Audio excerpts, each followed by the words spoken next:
Bom dia a todos e a todas. Declaro oficialmente aberta a programação do Inovativa Day. Sejam então muito bem-vindas e bem-vindos a esse evento que vai oferecer um dia de programações voltadas para gerar muito conteúdo relevante e atividades de interação e conexão com grandes nomes do empreendedorismo e inovação do Brasil.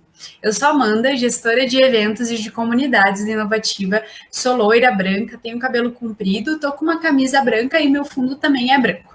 E eu gostaria de agradecer desde já a participação de todos vocês. Nós preparamos uma agenda super especial e esperamos que vocês aproveitem ao máximo tudo que a gente trouxe aí para ser desfrutado. Então, a gente vai ter painéis sobre opções de investimentos em startups, falar um pouquinho sobre como fechar negócio com empresas, teremos um momento de conexão e de fortalecimento das regiões do Brasil, de cada ecossistema, e por fim um bate-papo para conhecer um pouquinho mais e saber atrair o seu cliente. E além disso tudo, os empreendedores e empreendedoras do ciclo do Inovativa vão ter 2 horas de treinamento de pitch para aperfeiçoarem ainda mais as suas apresentações das startups. E para enriquecer a experiência de vocês e o fortalecimento ali das regiões do nosso Brasil, a gente tem aqui na plataforma, na parte de estandes, alguns estandes disponíveis ali com materiais sobre cada ecossistema regional do país, que a comunidade inovativa preparou para vocês. E antes de começarmos, gostaria então de passar algumas dicas rápidas para que vocês possam experienciar ainda mais aí tudo que o evento tem para proporcionar. Então, para que vocês tenham uma melhor experiência, utilizem, se possível, um computador, né, para assistir as programações.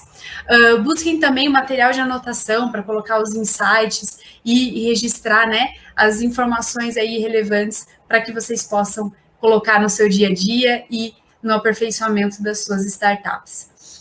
E no painel superior aqui vocês navegam, né, em todos os painéis disponíveis, assistem às nossas programações e também entram nos estandes que foram preparados.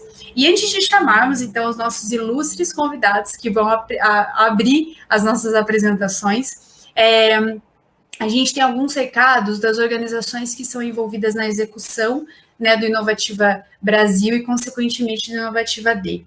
O Inovativa Brasil, relembrando, é o maior programa de aceleração de startups da América Latina. E é realizado pelo Ministério da Economia e também pelo Sebrae e executado pela Fundação CERT. Então, vamos ouvir um pouquinho o que os nossos parceiros têm a nos dizer.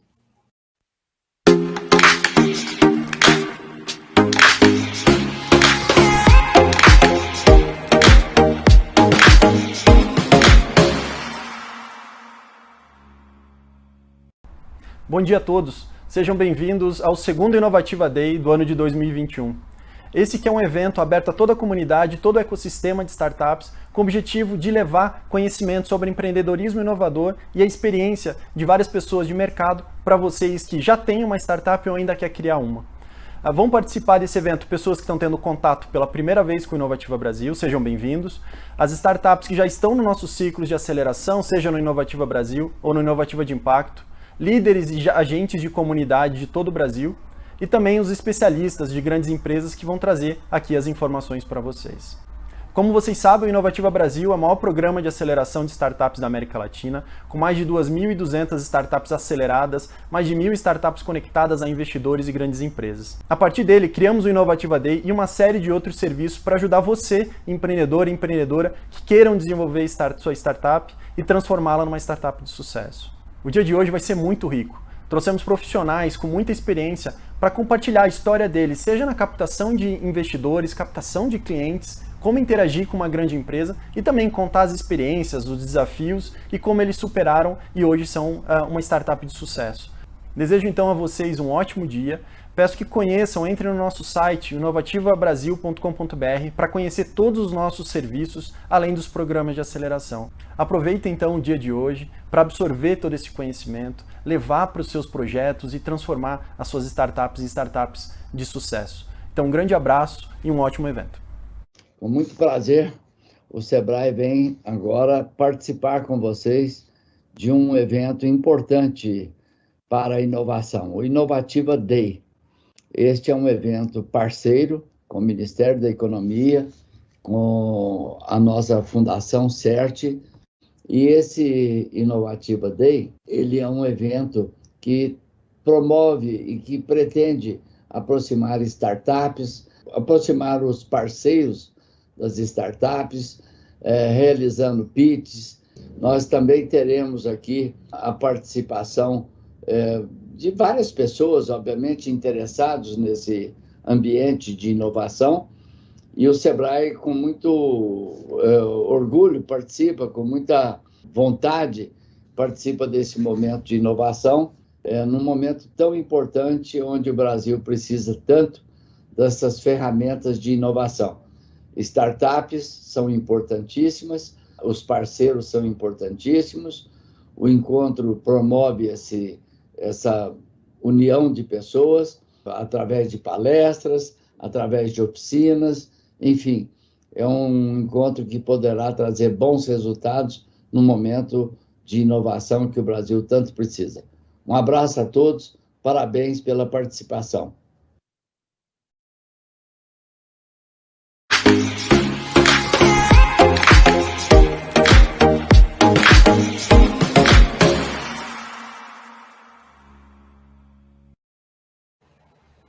Muito obrigada, pessoal. Bom, então, para aquecer e começar nossa programação do Inovativa Day, é com muita honra que eu convido o Rodrigo Terron e o Abraão Sena, ambos da Rocket City, para dar início às atividades do Inovativa Day 2021.2. Rodrigo Terron é atualmente CEO da Rocket City, que é uma edtech focada em formação de talentos em tecnologia, foi fundador da Xiaoyi, empresa que passou por um processo de M&A em 2020, com a edtech. E Abraão Sena é CHRO da Rocket City, CEO da Xiaoyi e também ocupou o cargo de CEO da Horizon 4 e foi auditor sênior da KPMG. Tem formação acadêmica em contabilidade de negócios pela Fundação Escola de Comércio Álvares Penteado e cursou a HSM University e a B Academy. Hoje, Rodrigo e Abraão vão compartilhar com a gente como fizeram do seu sonho uma startup de sucesso. Rodrigo e Abraão, sejam muito bem-vindos. Fiquem à vontade para complementar essa pequena introdução que eu fiz. Enfim, o palco é de vocês. Olá, Amanda, bom dia. Primeiro, queria agradecer muito o convite, né, do Inovativa. Eu sou super fã do programa, a gente teve a honra de participar, né, de ser uma das startups que passou pelo Inovativa no ano passado e foi muito transformador, né? E estar aqui hoje compartilhando um pouco da nossa experiência é algo, assim, bem legal.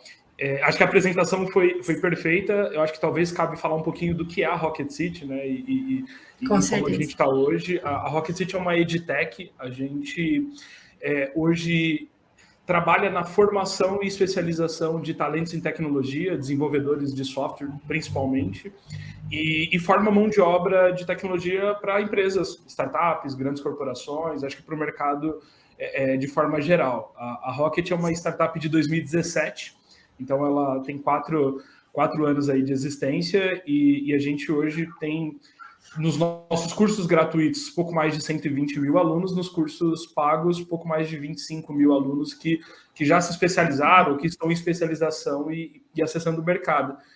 E tanto eu quanto o Abraão, antes de estar aqui como sócios executivos da Rocket City, a gente fundou a Xiaoyi. A Xiaoyi era uma startup especializada em ajudar grandes empresas nessa relação com os talentos em tecnologia através dos hackathons, né? Então, foram ali em 3 anos, pouco mais de 400 projetos de hackathon, não só no Brasil, mas a gente fez América Latina, fez evento no Vale do Silício, participamos aí de ecossistemas muito diversos de inovação e tecnologia, rodamos o Brasil algumas vezes e trabalhamos com grandes empresas como o Globo, como o Uber, como o Banco Itaú, Quinto Andar, Móvel. Então, isso ajudou muito no nosso desenvolvimento enquanto empreendedor e ano passado, como você muito bem colocou, a gente passou por um processo de fusão, né? A gente estava crescendo, a Rocket City estava crescendo, a gente viu uma sinergia gigantesca, um trabalho que poderia ser muito complementar e optamos por se tornar uma coisa só e de fato, ir para um próximo nível, né? A gente fala muito disso dentro da Rocket hoje. Aí, se o Abrão quiser complementar um pouco, falar um pouco também. Perfeito, perfeito. Primeiramente, né, olá a todos, obrigado aí por essa rica oportunidade de estar aqui com vocês, compartilhando o nosso aprendizado, o nosso desenvolvimento. Mas acho que em linhas gerais, queria muito endossar a fala do Terron, primeiramente porque a Xiaomi, ela nasce em cima de propósito, né? A gente falava que, poxa, não tinha como consolidar o negócio, não tinha como empreender só para um fim, né? Um fim pessoal ou qualquer outra coisa. A gente queria realmente transformar a comunidade de tecnologia, transformar a empresa, e por longos aí, 3, 4 anos, conseguimos fazer isso com muito aprendizado e com muita evolução.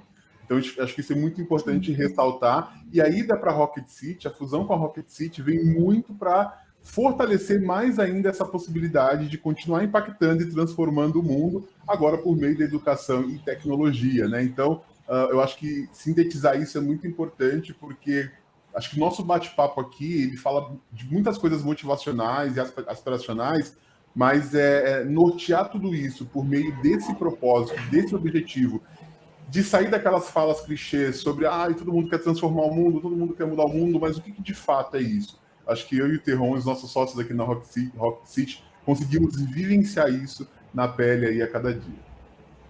Caramba, acho que bem como você falou, então, eu estou super animada aí para ouvir o que vocês têm para falar, e acho que justamente isso, né, a gente ouve muitos clichês e, enfim, histórias super motivadoras, mas é importante saber colocar aquilo na prática, né, então é o que a gente vai querer ouvir um pouquinho de vocês. Enfim, então acho que começando, eu gostaria de fazer uma pergunta aí para a gente voltar lá nos momentos que vocês sonhavam e ainda não tinham conquistado, que conquistaram, né? Qual que era o sonho de cada um de vocês quando vocês eram jovens? Então, fale um pouquinho aí disso. E também depois o que motivou, o que fez vocês saírem do sonho, né, para agirem realmente e começarem aí a tocar o sonho de vocês. Perfeito, Amanda. Eu vou começar. Eu considero que a nossa jornada, né, assim, ela é uma jornada muito não óbvia, né? A gente não estudou nas melhores escolas, não foi para as melhores universidades, não começou a empreender com muito apoio e com grandes aportes, etc.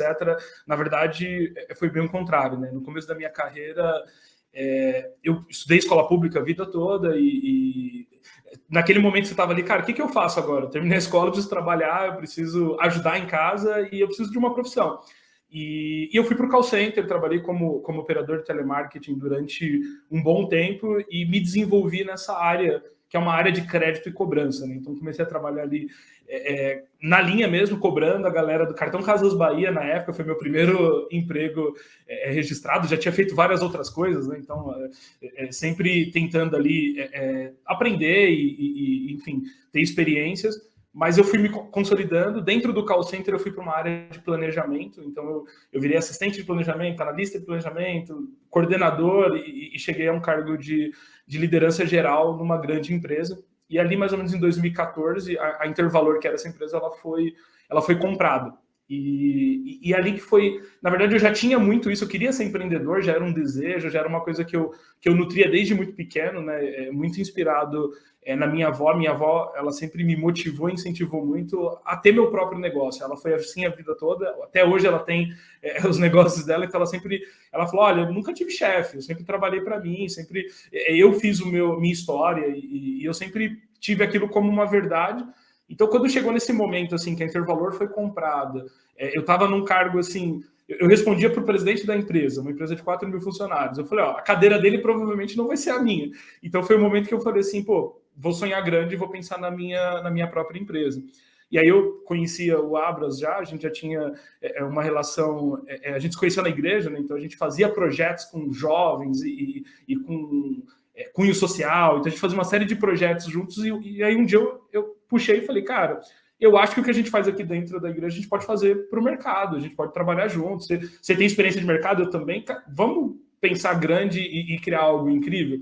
E a gente, de fato, pensou assim, eu lembro que a gente falava, mas uma hora a gente vai viajar, uma hora a gente vai fazer isso, uma hora a gente vai fazer aquilo, uma hora a gente vai ter o nosso escritório. E tudo foi, assim, foi bem difícil no começo. A gente começou literalmente do zero, alugamos uma salinha muito pequena, menor do que essa, talvez, que eu estou aqui agora. E não tinha nem mesa, não tinha cadeira, foi bem assim, passo a passo. Mas as coisas elas foram acontecendo na medida que a gente foi investindo muito nesse crescimento, em aprender, em educação. A gente buscou muita informação, a gente se jogou de cabeça no empreendedorismo, fizemos muita mentoria, participamos de muitos projetos como Inovativa e o próprio Inovativo, e isso fez muita diferença. Mas acho que o sonho grande era contrariar as estatísticas, né? Assim, é algo assim que eu sempre olho assim, da galera que estudava comigo, da galera que estava ali no começo da minha carreira, muitos ainda estão lá no call center, muitos não conseguiram, e a gente brigava muito por um espaço, por falar, eu quero ser um empreendedor de destaque, eu quero ter a minha chance de criar algo incrível e mudar a vida das pessoas. Acho que o sonho começou muito disso. Legal, legal. Acho que só puxando, né? Cara, falar de sonho quando era jovem é algo que mexe muito, né, com a gente. Olhando um pouco, a minha história não muda, né? Não muda muito em relação ao que o Terron trouxe. A gente está muito em linha, né? Então, assim, um jovem negro de periferia, também tentando quebrar os paradigmas, tentando, né, contradizer aí as estatísticas, começa a ser muito questionado. Acho que o que fomentou tudo isso, não sei se foi um sonho, se foi o questionamento, o incômodo. Tipo, será que eu tenho que seguir o que todo mundo acha que eu tenho que encarar, né? Então, no bairro que eu cresci, os meus amigos todos foram para o caminho de se tornar operário de fábrica, né? E era a realidade que era imposta. E você não tem, assim, um grupo seleto de mentores, de professores para te impulsionar, para falar, não, você vai escrever uma história diferente. E eu lembro que foi muito na sede desse incômodo. E quando eu conheci o Terron, que a gente começou a trabalhar ali com projetos sociais e, enfim, ajudando pessoas em situação de vulnerabilidade social, eu falei, cara, eu preciso dar um passo maior. E aí eu acho que o sonho começou a brotar, quando realmente eu me conectei com um propósito, quando realmente eu entendi que a minha atuação no mundo, né, podia ser muito maior. E zero problema, né? Enfim, outras profissões, outras possibilidades de você seguir sua vida, mas eu queria realmente buscar esse algo a mais, essa forma de me desafiar, de falar, cara, olha, a sua história até aqui não te preparou para isso, mas o que você pode escrever daqui para frente?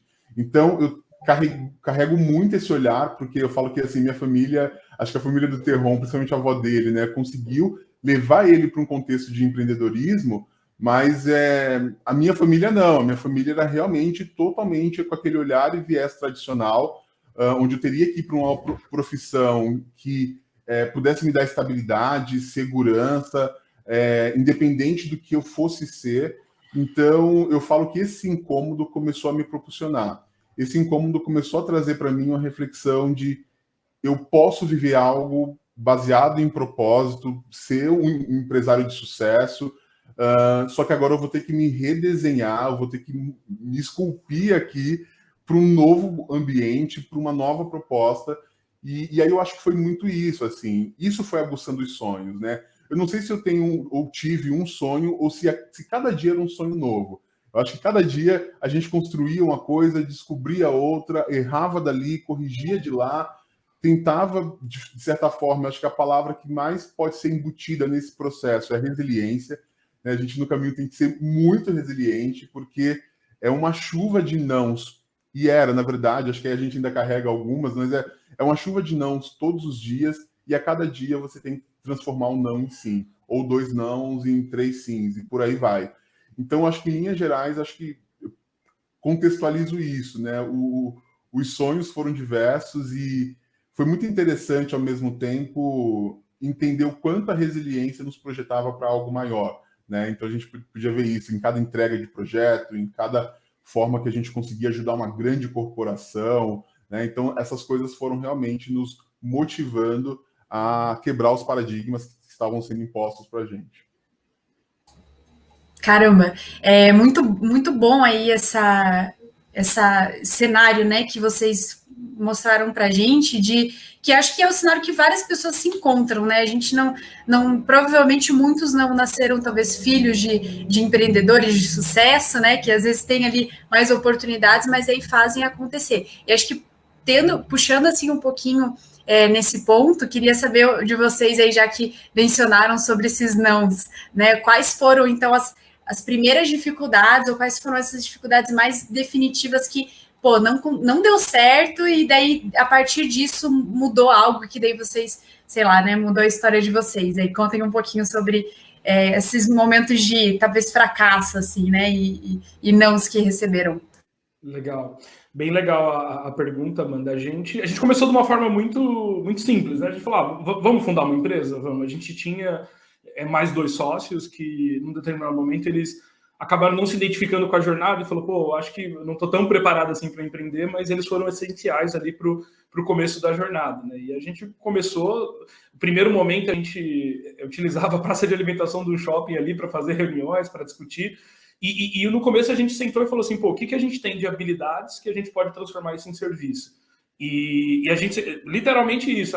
Então o Gabriel, ele tinha um pouco de web design, ele conhecia um pouco de tecnologia, eu conhecia um pouco de desenvolvimento, o David tinha um pouco do design, o Abraão conhecia um pouco dessa parte mais administrativa, e a gente começou, eram 4 pessoas, começou a se dividir as tarefas e começou a falar para todo mundo, olha, agora a gente presta um serviço. Então a gente começou com um tipo de agência que fazia todo tipo de serviço, e aí a gente foi entendendo e ganhando características. Então a gente foi entendendo e falou, não, talvez a gente deveria ser uma fábrica de software.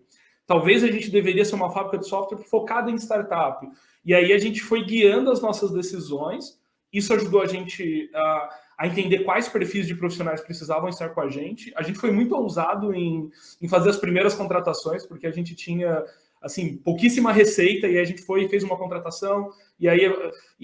E na minha cabeça, assim, eu vim de grande empresa, né, antes de empreender. A Intervalor era uma empresa que focava muito na marca, né? Era uma marca, assim... Eu sempre olhava assim, eu falava, pô, a Intervalor era sempre um lugar muito bonito. Você chegava no prédio, assim, você se impressionava com a estrutura. Então, chegou um momento que eu falei, a gente precisa impressionar de alguma forma, né? E até é engraçado, porque ontem eu estava contando essa história num grupo de amigos, porque a gente foi lá e, cara e coragem, alugamos uma sala na Paulista. Falei, vamos montar uma sala, porque vai ser importante, as pessoas precisam entender aonde a gente está e o que a gente tem como empresa. Então a gente foi lá, montou uma salinha, fizemos toda a mobília da sala, foi feito um negócio meio artesanal, a gente usou pallet, para comprar as cadeiras foi algo muito difícil, porque a gente não... Eu lembro que quando a gente foi subir internet na sala, era um negócio que assim, tem que assinar com o engenheiro, que tem que subir o cabo, então foi um processo super difícil, assim, colocamos ali, montamos a nossa operação. Eu lembro que algumas vezes, assim, a gente marcava e falava, pô, você tem que vir aqui conhecer nosso escritório. E aí a gente falava, pô, mas se o cara subir aqui, ele vai ver, ele não vai botar muita fé. Então a gente esperava o cara chegar e falava, quando você chegar, você avisa. Aí a gente descia e falava assim, vamos tomar um café? E aí a gente enrolava a pessoa para não levar para o escritório, porque era muito simples. Então, assim, essa foi a origem. Disso, 2014, ali, 2015, a gente começou a ver uma demanda crescente de startups que precisava de mão de obra de tecnologia. E a gente começou a atender essas startups, mas foi um processo muito, muito difícil, porque já era difícil contratar desenvolvedor naquela época, já era difícil ganhar confiança, fazer gestão de projetos, né? Então a gente tinha ali 5, 6 projetos, e aí, pô, uma startup que às vezes tinha um problema e não conseguia pagar a gente na data certa, a gente já não tinha caixa para sobreviver até o mês seguinte. Então foi um período assim que a gente ficava muito com medo, né? Porque uma coisinha que desse errado, fala, putz, cara, como que eu faço para bancar agora? Como que eu faço para pagar o aluguel? Como que eu faço para manter a empresa funcionando? Então a gente foi entendendo, a gente precisa de mais clientes, a gente precisa de clientes diferentes, vamos mudar as datas, colocar dias diferentes de pagamento, toda aquela dinâmica de começo de empresa, né? A gente não sabia muito, por exemplo, sobre impostos. Então, assim, a gente no começo precificava e não tinha certeza se estava precificando da melhor forma. A gente falava, cara, será que a gente está vendendo isso barato ou caro? Então, assim, essas dores assim do começo da jornada foram coisas que provocavam muito, muito a gente, né? E aí, já puxando aqui, acho que é legal falar das iniciativas que a gente participou. Uma primeira iniciativa que a gente foi assim em prol de aprendizado foi um projeto do Sebrae, da Escola de Negócios Sebrae, que chama Speed Mentoring, que é um programa mesmo de mentoria, que a gente foi e ficou ali, acho que foram 4 ou 5 semanas recebendo mentoria, e a gente, na época, saiu com muito conhecimento, assim, porque ninguém tinha falado algumas coisas, assim, algumas regras, né? Você deveria ir por aqui, não, você deveria estruturar isso, você tem que ter um bom contador ali do teu lado, você tem que ter um bom advogado. Então, a gente foi aprendendo isso muito na raça. Em 2015, o Cubo nasceu em 2015, né? As aceleradoras de startup, foi aquela época que estava surgindo várias aceleradoras, então eu lembro que a gente trabalhava o dia inteiro, à noite a gente achava alguma aceleradora que tinha evento, e a gente ia todo dia para um evento na aceleradora porque a gente aprendia alguma coisa.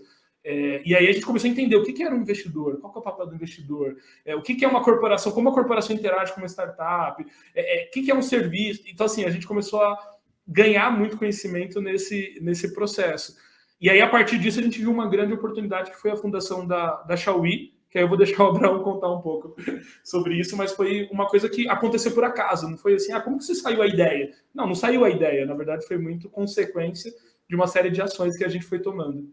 Legal, legal. E a partir de então, né, acho que esse primeiro ano é o ano que a gente tinha mais possibilidades de desistir, porque era um ano onde a gente tinha como barreiras, né, o mindset para você fazer a gestão de pessoas. Então, poxa, a gente apanhou muito com gestão de pessoas. A gente, ainda nesse processo de aprendizado, né, a gente transferia muita autoridade para o nosso cliente. E então, poxa, nós éramos os empreendedores, a gente tinha que atender o cliente ali na frente comercial, o cliente que tinha dúvida, que queria entender mais, que ele transferia muita ansiedade, a preocupação dele para mim, para o Terron. Então, a gente fazia um pouco de tudo na operação naquela época, né? Isso porque a gente ainda não sabia consolidar times de alta performance. E não era que as pessoas que passaram, né, trabalhavam com a gente, eram pessoas de alta performance, mas a gente ainda tinha dificuldade de entender como fazer a gestão disso, de como compor, né? Eu falo que assim, é um processo também artesanal.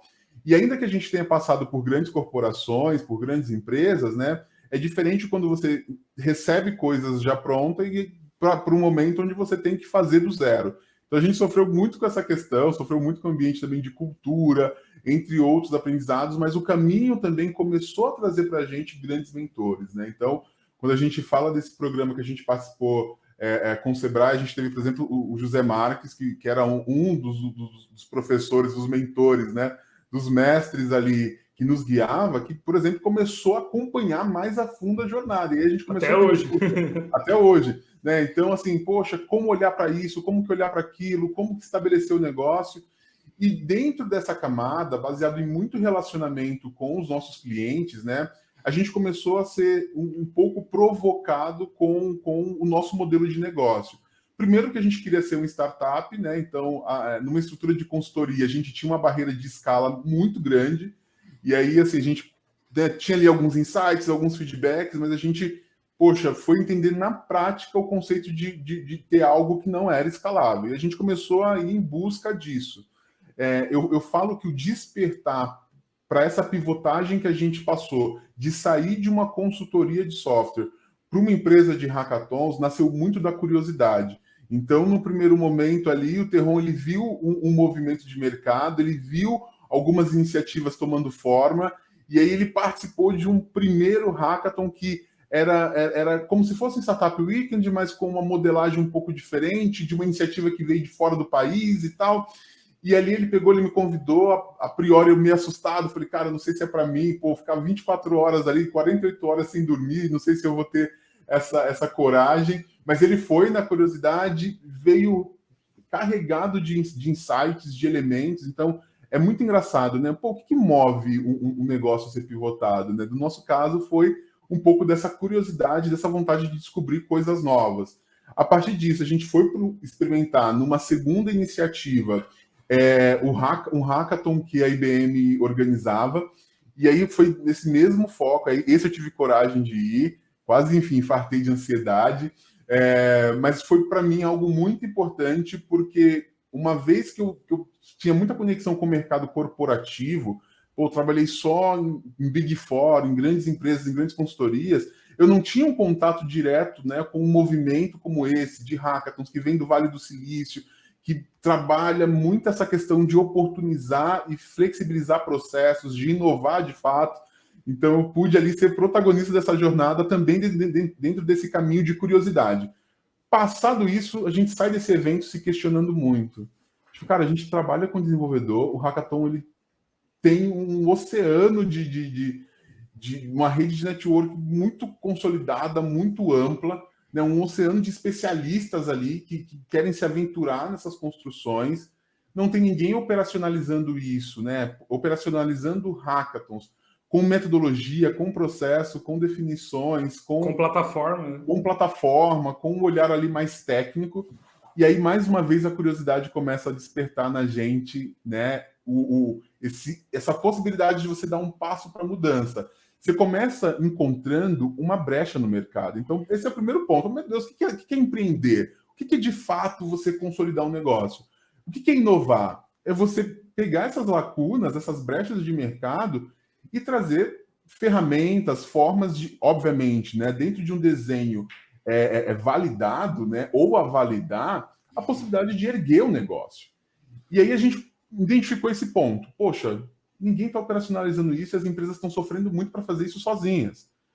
Aí, dentro do nosso ambiente da Software House, os nossos clientes começam a se questionar, começam a levantar esse ponto de como se relacionar mais com o desenvolvedor, como realmente passar por processos de transformação.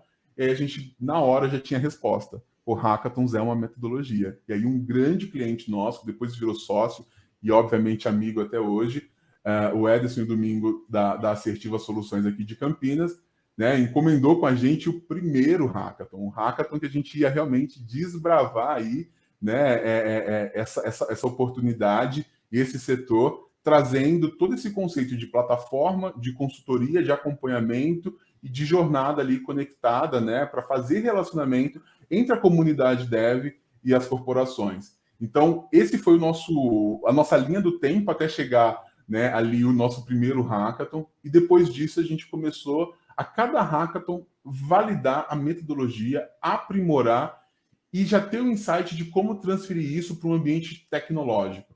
Que aí quando nasce a nossa plataforma, a gente cria uma squad para realmente trazer a plataforma à tona, e mais do que ter uma visão só local, a gente começa a ir para fora do país, em outras iniciativas, como o Web Summit, e entre outros eventos do Vale do Silício, que aí eu vou deixar o Terron adentrar um pouquinho mais nessa temática, para realmente entender qual era o funcionamento dos hackathons fora do país e também consolidar uma comunidade internacional. Então, de uma ruptura que a gente identificou, né, localmente, a gente começou a ter uma visão de expansão e de internacionalização da plataforma. E isso foi muito doido, Amanda, porque a gente saiu assim, de uma fábrica de software que faturava os seus 40, 50 mil por mês, assim, que dava para bancar ali, sabe, a folha mesmo, literalmente, para uma startup que em menos de um ano já estava faturando acima de 1 milhão. A gente foi para fora do país, como o Abrão falou, né, participamos em 2017 do Web Summit, e lá mesmo a gente trouxe projetos, clientes, e começou a se conectar com a comunidade brasileira que estava no evento. Nasceu uma necessidade de estar no Vale do Silício, então falou, pô, o negócio nasceu lá, vamos para lá. Então a gente foi com a cara e coragem, e como a gente falou, né, escola pública, periferia, a gente não falava inglês, né? A primeira vez que eu fui para os Estados Unidos, eu mal entendia o básico, assim, né? Eu sabia falar aquilo que a escola pública ensina, que é o verbo to be, olha lá. Então, assim, chegou lá, assim, a primeira sensação foi um negócio muito doido, e quando eu cheguei lá, eu decorei algumas frases, assim, para me entender o que as pessoas achavam do que a gente fazia. E o feedback era muito positivo. Eu falava, cara, vocês estão criando algo muito legal.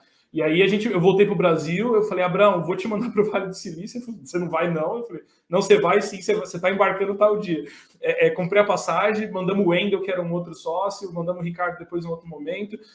Começamos a se desenvolver, e quando a gente viu, a gente já estava fazendo projeto fora do Brasil, a nossa plataforma estava consolidada, a gente já estava trabalhando com as maiores empresas do Brasil, a gente já tinha uma estrutura, mudamos de sala, pegamos uma sala grande, tinha o time, depois a gente foi para dentro do Cubo, e nesse, assim, entre ali o final de 2017 e o meio final de 2019, a gente cresceu assim mês a mês em faturamento, em tamanho de equipe, em quantidade de clientes.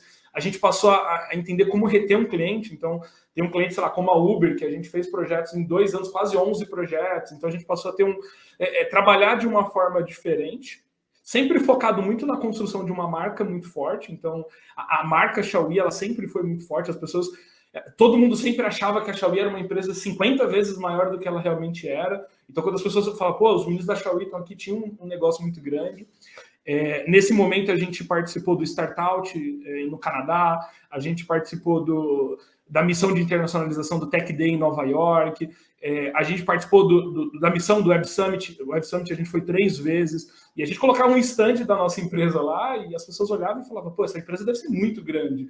Os caras estão com stand num evento internacional. A gente foi para Austin, no Texas, com a Apex, também ali no SXSW, e as marcas olhavam assim e falavam, meu, esses caras estão em todos os lugares. E aí eu lembro que em 2018, eu falei, Abrão, a gente... E tinha um preconceito, né? As pessoas olhavam e falavam assim, pô, mas é uma startup que organiza evento, e a gente fala, não, cara, nossa tese é a plataforma, a gente está criando comunidade, a gente está conectando aqui, a gente chegou a 150 mil devs dentro da nossa base, mas as pessoas não tinham muita clareza. Quando a gente ia para os Estados Unidos, quando a gente ia para o Web Summit, as pessoas olhavam e falavam, uau, tipo, amazing, cara, fantástico o que vocês estão criando. Quando a gente vinha para o Brasil, as pessoas falavam, pô, mas essa modinha do hackathon não passou ainda?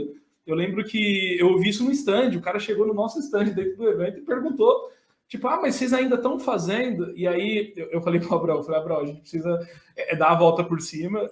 O Case é o maior evento de startup da América Latina. E aí eu falei assim, eu vou mostrar que a gente é uma startup e que tem potencial. Eu lembro que eu cheguei para o Case e falei assim, cara, eu quero o 3º ou 4º maior piso aqui do evento, porque eu vou colocar um stand, eu vou colocar um hackathon dentro do Case. A gente levou grandes marcas lá para dentro e tal. E foi quando a gente entrou no Cubo.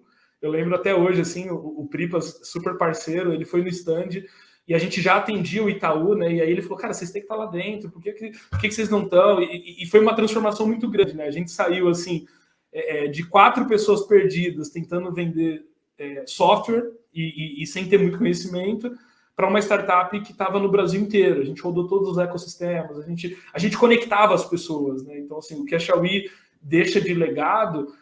a gente conectava, a gente ia num evento assim, era 40, 50 mentores, era 150 participantes, a gente chegou a fazer um hackathon presencial com 1000 participantes em São Paulo, fechamos o Expo São Paulo inteiro, então a gente fazia um trabalho de conexão muito grande, tanto que isso levou e garantiu para a gente no ano passado o prêmio de startup do ano, né? E a gente falava, cara, a gente conseguiu criar algo tão incrível e ir tão longe, conhecer e se conectar com tantas pessoas, que esse reconhecimento ele veio na premiação talvez mais importante do ecossistema e que foi anunciado junto com a nossa fusão com a Rocket City, na mesma semana, né? Quando saiu a matéria da fusão, falava assim, a startup do ano, Xiaomi, anuncia a fusão com a Rocket City. Então foi algo para a gente assim, muito, muito satisfatório, né? Que mudou, de fato, a nossa vida, colocou a gente num patamar muito diferente. E eu sei que tem muita gente que ouve aqui no Inovativa que está ali naquele momento, assim, para a gente fez muita diferença investir em marca. Eu lembro que a Xiaomi não faturava ainda, a gente já tinha uma excelente assessoria de imprensa, a gente sempre investiu muito na marca, no brand, sempre investiu em estar nos eventos, seja gratuito ou pago. Então, assim, por exemplo, através do Sebrae, da Apex, a gente teve muito evento que a gente não precisou pagar para estar lá. Pagar alguma coisa, alguma despesa, mas assim, foram investimentos que foram essenciais para o nosso posicionamento de marca e que geram negócios para a gente até hoje. Então, o que fez a gente sair do anonimato e conseguir se consolidar foi se conectar muito com as ações que já existiam. A gente não precisou criar um monte de ação. A gente estudou muito, começou a se conectar com os parceiros certos, andar com os parceiros certos, e isso abriu muitas portas para a gente. Eu acho que isso foi assim, pontos super importantes da jornada. E acho que só para emendar também, acho que uma coisa que é super importante, né? A gente falando de desafios aqui, né? E eu acho que tem um elemento que é crucial e que a gente passou, assim, pelo desafio do preconceito também, né? Porque a nossa bagagem acadêmica, ela não nos moveu até aqui, né? Então, assim, a gente aprendeu muito, mas a gente veio de uma escola pública, a gente não teve, nossa, uma grande formação, uma grande graduação, então a gente tinha também uma certa resistência, né?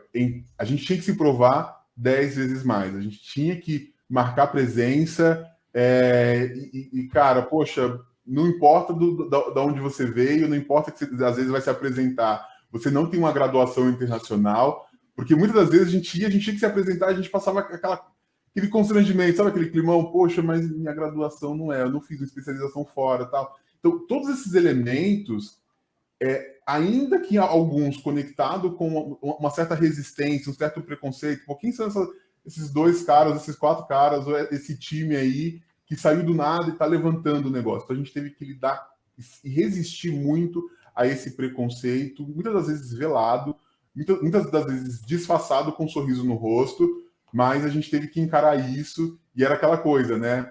Se provando a cada entrega, conseguindo. Tanto que eu falo que o ano de 2000, eu estou meio perdido com o calendário depois da pandemia, mas eu falo que assim, o ano que a gente ganhou o prêmio da ABS foi o ano que a gente trabalhou praticamente 100% dele dentro de casa. O Terron no estúdio dele, dentro do quarto da casa dele, eu no estúdio aqui, dentro da minha casa, que foi adaptado tal para conseguir erguer.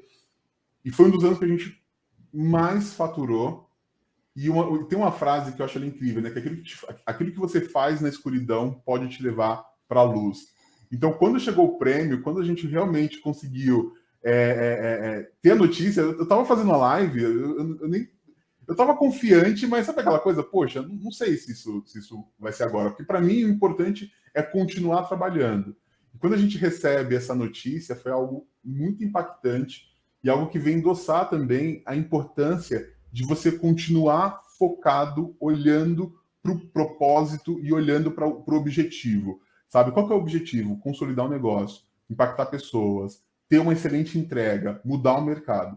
Né? Então, assim, se a gente fosse olhar para todos os desafios, os preconceitos e, enfim, os nãos, a gente não ia conseguir, por exemplo, ter essa entrega, ter esses resultados, participar de um grande movimento, de uma grande fusão, né? Sair de um time ali que começou com 4 pessoas e hoje a gente está beirando um time de mais de 100 pessoas. Então, tudo isso é algo muito importante, assim, o olhar para o objetivo. Não dá para desvirtuar, não dá para perder. Por mais que às vezes, assim, não vou falar que não dá aquela vontade de parar e jogar tudo pro alto. Acontece. Mas se o propósito é maior, você vai ser guiado, com certeza, ao caminho seguro. Nossa, gente, tá ótimo, assim, eu não queria nem interromper, mas assim, me veio na cabeça agora uma pergunta em relação, acho que é o que a gente vive muito na pandemia, puxando um pouquinho o que o Abraão falou agora no final também, né? Vocês comentaram dessas oportunidades que abraçaram, assim, né, ao longo então, que der para participar, vamos lá, vamos se meter e tal. Ali também, em relação a trabalhar dentro de casa, né, acho que até o ritmo chega até a aumentar quando você está dentro de casa. E como que vocês tentam manter e mantiveram assim a sanidade mental nisso tudo, né? Em relação a o que vocês também falam não, assim, o que vocês acreditam que é uma oportunidade e abraçam, quando vocês sabem que é o momento de parar, como tentar assim deixar esse equilíbrio também de, além de ter sucesso e de ser focado naquilo que vocês querem, ter aquilo muito claro, também conseguir, né, não enlouquecer com isso tudo. Então, acho que isso é um dilema, né, que agora a gente também está passando. Perfeito, Amanda. E esse ponto, assim, eu falei, pô, eu preciso falar disso, porque é algo que é super importante, assim. Quando foi ali o final de 2019, 2019 foi um ano que a gente fez mais de 100 projetos em diferentes estados, então assim, a gente viajava o tempo todo e não tinha tempo para nada, e foi muito cansativo. Então no final do ano a gente falou assim, pô, a gente precisa mudar alguma coisa. E foi quando a gente começou a falar assim, eu lembro até hoje a Renata Zanotto, que ela é do Cubo, um dia ela falou assim, sabe o dia que você vai começar a vender projetos dentro da tua plataforma? Eu falei, quando, Renata? Ela falou, quando você parar de prestar serviço e focar no software. E aí, quando foi o final de 2019, a gente falou, cara, vamos focar no software e vamos focar no online. E o pessoal brinca, porque foi um time muito perfeito, né? Então, quando começou janeiro de 2020, a gente começou a recusar projeto. Falou assim, pô, agora a gente só trabalha com projetos online. A gente não consegue mais e tal. E a gente chegou a recusar mais de 40 projetos ali antes do Carnaval. Ali um pouquinho antes do Carnaval, a gente fez o nosso primeiro, na verdade já tinha feito alguns, mas fez um evento gigantesco online, com 10 marcas patrocinadoras, com 5 mil desenvolvedores participando de todo o Brasil. E quando veio a pandemia, o nosso negócio era prestação de serviço. A gente vendia projetos de eventos físicos. Então, assim, o nosso negócio era para a gente levar um capote e falir e quebrar muito rápido. Só que a gente, por ter essa visão de, cara, a gente está construindo uma startup, tem que ser sólida, a gente já estava fazendo o movimento de virar. Então, quando veio a pandemia, a gente falou, agora o online vai dar certo, porque a gente estava ali tentando fazer ele ganhar atração, tentando convencer as empresas de que era um caminho e era uma alternativa.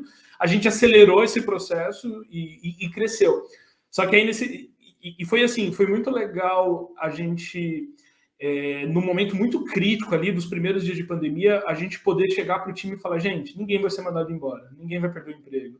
Fica todo mundo tranquilo. Se precisar de um dia, desliga, fica um dia off. A gente começou toda sexta-feira, a gente mandava código de iFood para o time, fazia um happy hour ali com a galera online, e a gente se uniu de uma forma com a equipe muito grande. Só que tem os seus lados positivo e negativo, né? Eu lembro que teve semanas ali que foi muito louco, assim, da noite para o dia a gente estava fazendo lives assim com mais de 1.000 pessoas, a gente trouxe Luísa Trajano, a gente trouxe Ricardo Amorim, então a gente criou uma coisa assim muito incrível.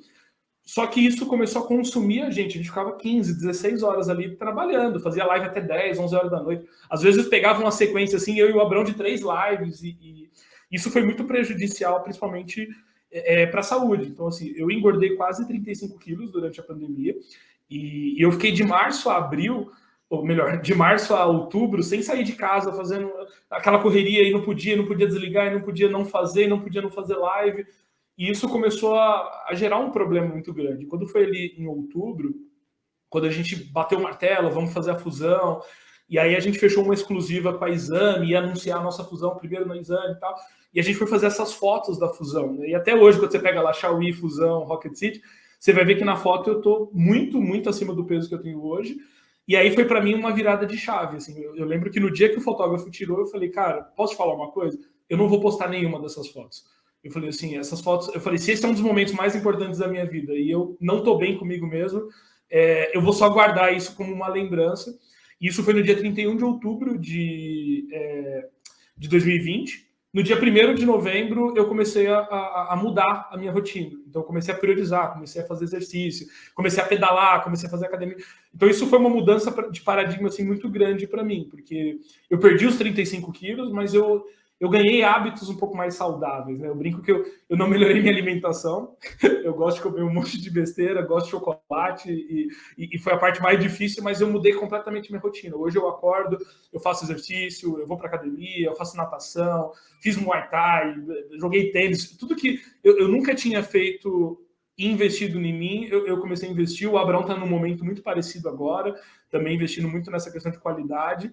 E eu percebi que isso gerou um exemplo muito positivo dentro da nossa equipe. Então, muita gente do time chegava e falava, cara, estou me espelhando em você. Muita gente do mercado, outros empreendedores, pessoas me procuraram para falar sobre a mudança que foi, porque eu era um cara muito ativo, viajava muito, eu continuei em casa, trabalhando de casa, só que eu trouxe uma rotina completamente diferente. Então, assim, isso foi uma mudança muito grande, assim, e a gente vai dar um spoiler daqui a pouco, antes de finalizar do nosso momento atual, mas eu acho que foi algo essencial para a gente chegar onde a gente chegou, né? E hoje a gente está aí quase 100 colaboradores, com um time crescendo, milhares de alunos sendo impactados pela Rocket City, e eu não estaria bem se eu não tivesse parado um pouco, dado um passo atrás e arrumado a vida. A pandemia também trouxe algumas reflexões, né? Você tem que mover um negócio, você tem que movimentar um mindset, movimentar entregas, mas com o corpo parado, uma hora a balança fica totalmente desproporcional.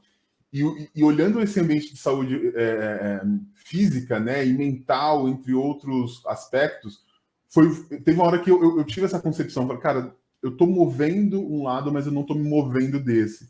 E aí foi muito importante inserir alguns hábitos, algumas rotinas, que pudesse levar também o meu corpo para um movimento. E aí acho que essa é até uma dica, assim, sabe? Às vezes é aquela caminhada de leve, é aquela subidinha que você começa ali sem conseguir manter o ritmo, parando no meio do caminho, mas depois de 2, 3 semanas você começa a ver que você está mais flexível, que você está um pouquinho ali com a respiração mais adaptada.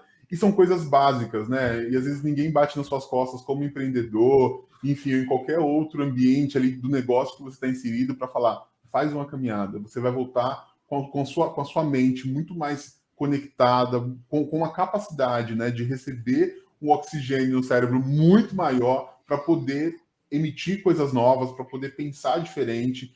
E é aquela coisa, assim, sabe? Às vezes a gente lê livro por uma porrada de desafio. Mas às vezes isso é muito simples e a gente quer que, de repente, um guru venha descer para passar essa mensagem. E às vezes é simples, é algo no quarteirão da sua casa, às vezes é no quintal da sua casa, às vezes é na sala, às vezes é um exercício que você sabe que vai te proporcionar ali a ter um gasto maior de energia.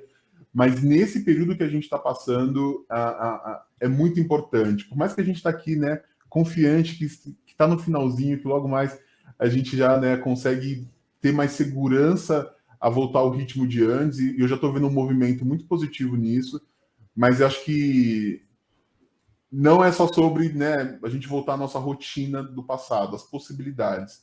É sobre realmente pegar essa possibilidade e transformar ela numa ação. Né? Acho que isso é muito importante. Caramba! Ai, gente, que delícia, assim, tá sendo muito bom aprender aí com a história de vocês, e acho que até chegando aí que vocês comentaram, né, que foi agora, final do ano passado ainda e tal, que estavam passando aí por esse momento de também redescoberta aí, né, do autocuidado. Hoje, né, qual o desafio que vocês estão passando hoje, assim, falando atualmente também, acho que para a gente começar a, né, fechar aqui a nossa conversa, queria saber um pouquinho de hoje, qual é o desafio e hoje qual é o sonho de vocês. Show. Amanda, é bem legal, assim, porque são momentos diferentes de uma construção, né? Então a gente foi lá desde o dia 1 e que a gente era tudo, resolvia tudo, e aí foi ter o time, aí o desafio era montar trazer as primeiras pessoas para o time.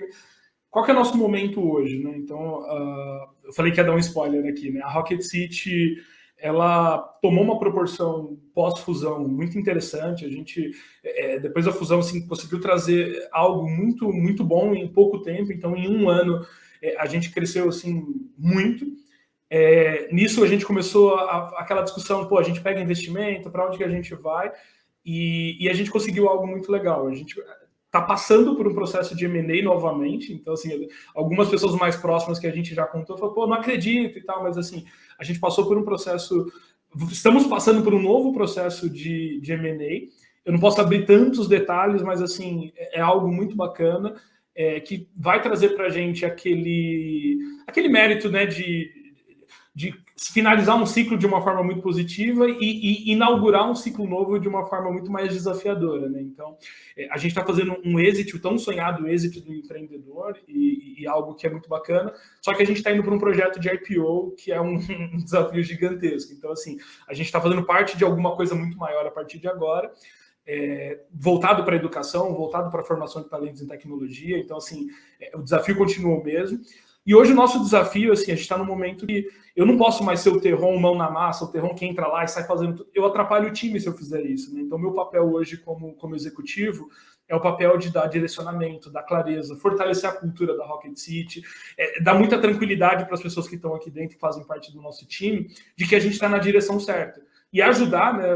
Hoje somos em 5 sócios, ajudar no direcionamento e colocar a empresa no caminho certo, né? Então, o desafio ele é completamente diferente. Às vezes, a gente se vê falando, não, isso aqui eu faço, mas será que eu tenho que fazer? Será que eu não vou atrapalhar a equipe tomando a frente? Então, assim, é uma mudança de paradigma muito grande do papel do empreendedor. Hoje, a gente tem buscado se especializar como bons executivos, né? Então, assim, hoje a Rocket City precisa de 5 executivos muito bons. Ela precisa de executivos que entendem o papel deles, que sabem formar líderes. Então, assim, se em algum momento a gente teve que aprender a ser líder, hoje a gente tem que aprender a formar líderes e entender a nossa responsabilidade no mercado, né? Então, hoje a gente sabe que até o final do ano que vem são mais de 600 mil vagas de tecnologia em aberto. A gente hoje é uma das empresas que mais forma e especializa desenvolvedores no mercado. A gente tem uma responsabilidade muito grande, né? O Brasil lutou muito para aparecer no mapa das startups, ter os unicórnios e crescer.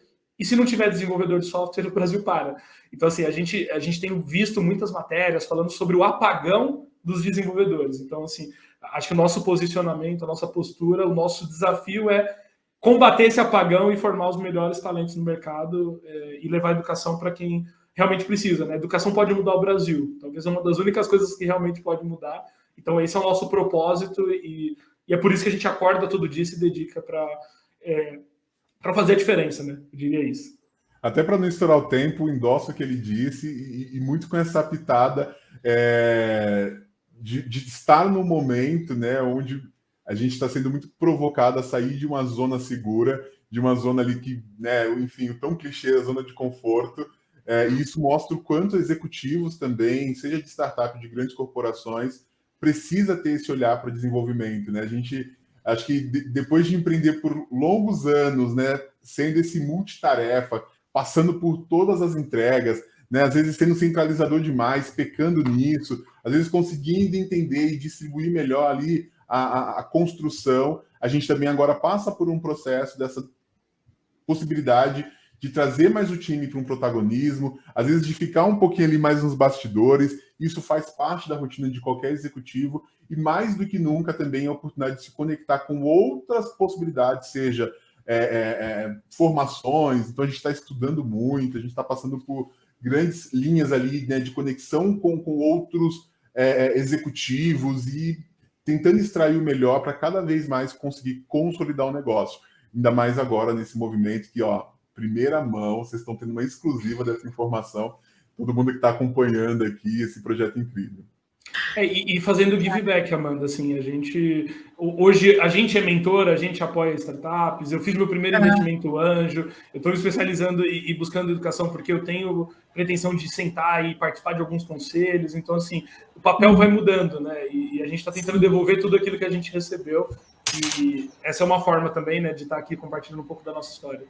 Claro. Caramba, gente, tá muito boa a conversa. Nossa, aprendi muito com vocês e fiquei muito feliz aí que vocês estão aqui compondo, né, esse nosso evento. Mas a gente vai ter que terminar, então, enfim, de forma, né, bem aberta aí, agradeço os dois. De novo, né, por abrirem a história de vocês, abrirem esse spoiler para a gente também. Parabéns pelo novo momento. Enfim, então a gente termina aí nosso primeiro painel do dia, mas antes de seguir então para as próximas atividades, eu vou ter alguns avisos importantes para compartilhar. Primeiro, a gente enviou para o e-mail de vocês um passaporte, que é um documento que vocês vão ter acesso a link e senha das salas de ecossistemas regionais que vão acontecer à tarde, e para o pessoal que está, né, participando da Aceleração Inovativa Brasil de Impacto também vai ter o link e a senha dos treinamentos de pitch que vão acontecer agora. E para os demais participantes, vocês vão poder se dirigir, então, à próxima programação, que é o painel de opções de investimentos, oportunidades e negócios, que vai acontecer agora, né? Também realizado aí pela Carolina, pelo Guilherme, pelo Serginho, convidados super especiais, que são da CapTable e da Trashing, com mediação do líder da comunidade inovativa, Júnior Rodrigues. Então, aproveitem bastante aí esse dia que está recheado de conteúdo. Qualquer dúvida que vocês tenham, pode entrar na ferramenta aqui de suporte da plataforma. E, de novo, novamente agradecendo a presença de todos vocês. Muito obrigada. Meninos também, valeu aí pela colaboração e nos vemos na próxima. Até mais. Obrigado, Amanda. Parabéns aí, Valeu. Inovativa. Até.